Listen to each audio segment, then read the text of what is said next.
내일부터 기존 24%에서 20%로 낮아지는 법정 최고금리. 금융당국은 서민들의 고금리 부담을 완화하기 위해 법정 최고금리를 낮추기로 결정했다고 설명합니다. 저신용 서민들이 많이 이용하시는 대부업의 경우 실제 상환 능력과 관계없이 일괄적으로 법정 최고금리를 적용하고 있기 때문에 최고금리의 인하 없이는 이분들의 부담을 낮출 수 없는 것이 현실입니다. 당국의 결정에 저축은행과 카드캐피탈사 등 전 2금융권은 최고금리 인하 소급 적용에 나섰습니다. 7월 7일 이전에 받았던 24% 초과 고금리 대출도 20% 아래로 금리를 모두 낮춰준다는 겁니다. 이에 따라 약 320만 명의 차주가 3,600억 원가량의 이자 경감 혜택을 볼 것으로 파악됩니다. 하지만 이미 대출을 받고 있는 사람들의 금리는 낮아져도 일부 저신용자들은 제도권 금융의 문턱을 넘지 못할 것이라는 우려도 제기됩니다.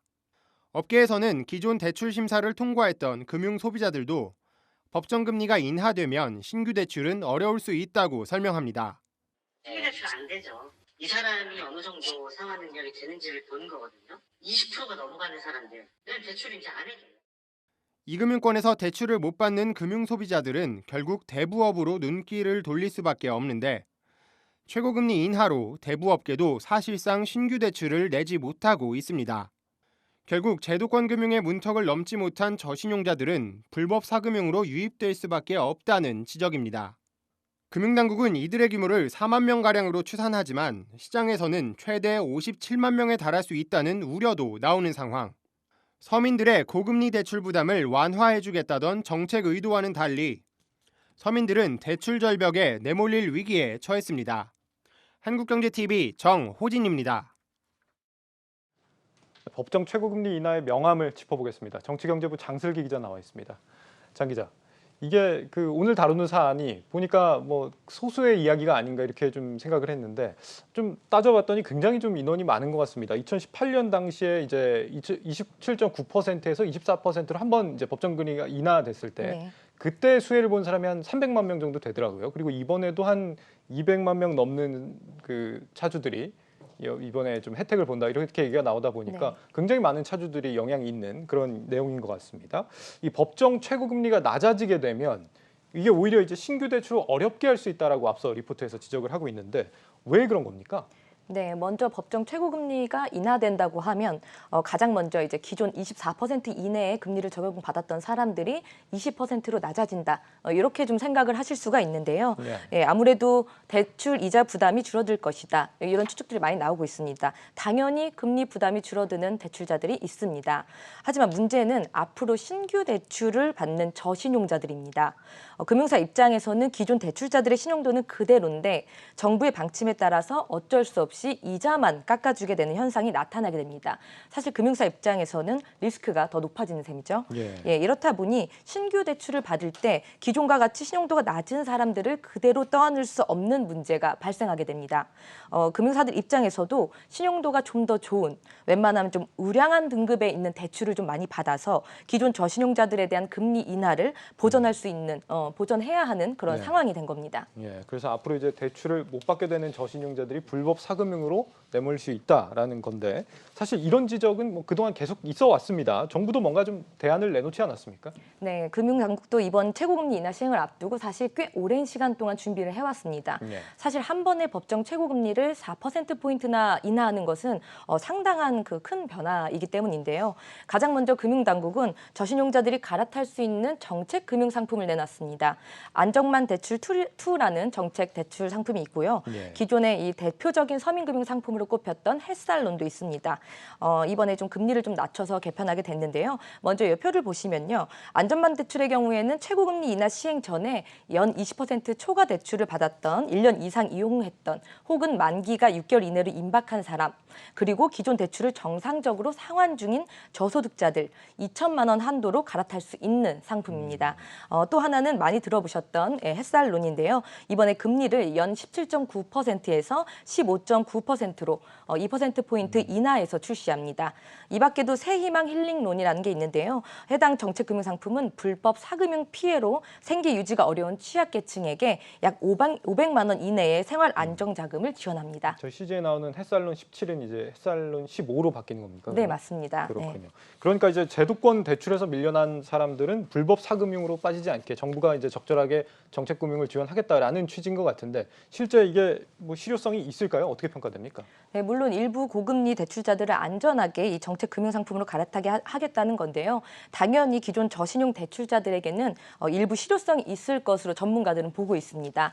예, 그런데 문제는 앞서 리포트에서도 언급했듯이 금융당국과 시장이 추산하는 규모부터 차이가 크다는 점입니다. 금융위는 이번 법정 최고금리 인하로 약 4만 명이 제도권 금융에서 이탈할 것으로 추산하고 있는데요.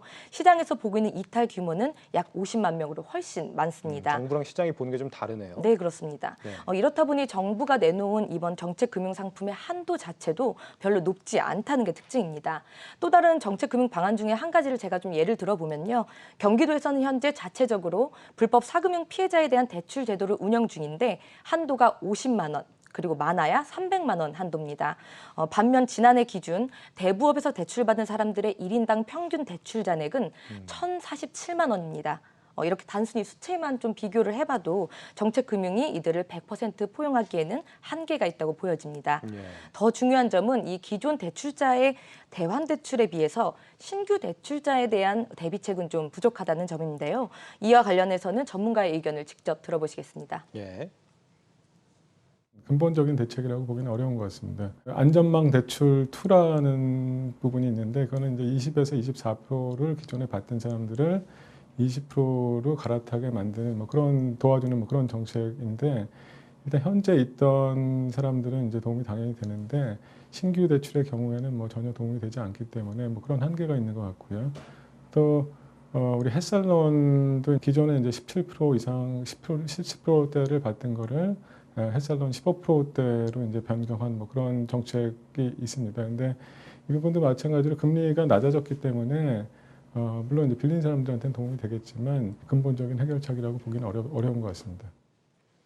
그러니까 이제 기존에 받은 대출을 정책금융으로 지원할 수는 있겠지만 전부 다 지원할 수 있을지는 좀 미지수고 앞으로 이제 새로 대출을 받아야 하는 저신용자들은 여전히 이제 불법 사금융에 내몰릴 수밖에 없다 이런 얘기인데 그런데 정말 요즘에도 이 불법 사금융이 존재하긴 하는 겁니까? 네, 아무래도 이게 사실 가장 위험한 부분인데요. 네네. 예, 제가 이 불법 사금융 시장의 경우에는 연 이자가 많게는 1000%를 넘는 곳이 있습니다.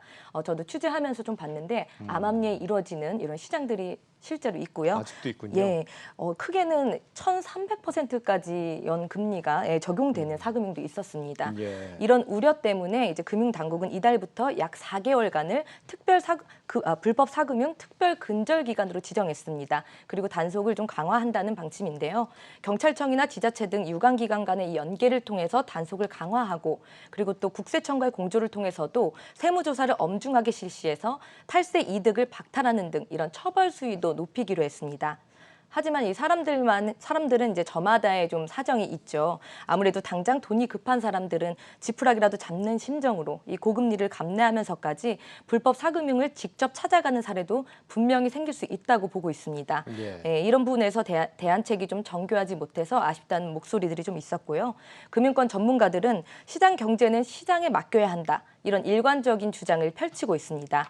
정부가 개입해서 인위적으로 가격을 조정했을 때 그에 따른 부작용은 반드시 발생할 수밖에 없다는 지적입니다. 마지막 인터뷰 함께 보시겠습니다. 네.